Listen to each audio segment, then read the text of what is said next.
Assalamualaikum guys. Hari ni hari Pak Murad nak masak tu ubi kentang bagedeh. Campur dengan tepung. Dia dah kena bancuh dengan tepung buh garam. Tu dah. Jadi Pak Murad masukkan minyak dulu, buka api. Sampai dia panas sekarang. Pak Murad baru masukkan barang tu. Inilah dah ubi kentang. Pak Murad masukkan dia. Bila dia dah masak sekarang, dah garing, Pak Murad engkek lah. Tunggulah dia garing dulu. Dah garing ni, jadi Pak Murad engkek lah.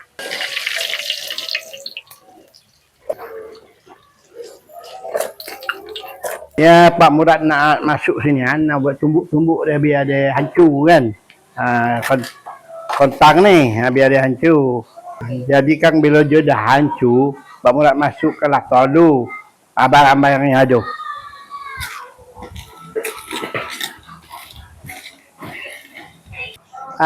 Nak buh telur pula. Tadi buh majrin sikit.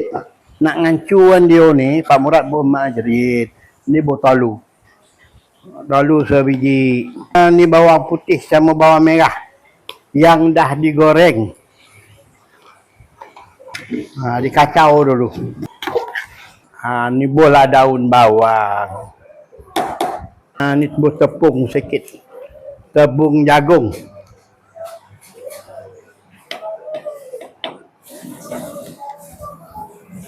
Bola dalam 2 sudu. Dikacau lah, digaru macam ni kan. Digaru macam ni. Sampai dia sepati. Rasa sedap ni bola sikit. Ambil rasa. Habis sikit.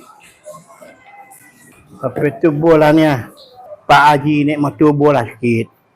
Ambil rasa kan. Digaru-garu dulu. Lepas tu kita buh lada putih.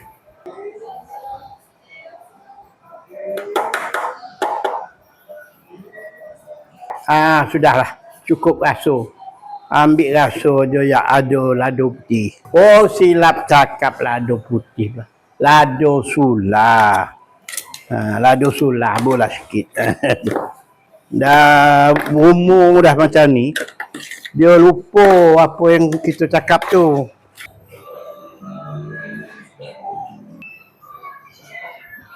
Macam ni lah bu. Kan? Nampak bulat tu kita tak lah kan. Nanti kita goreng lah. Guys.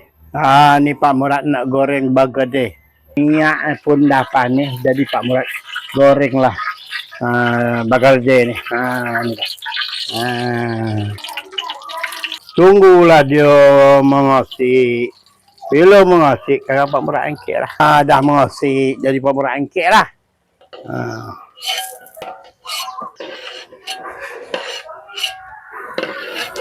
Guys, inilah dia bagedeh kentang. Mantap.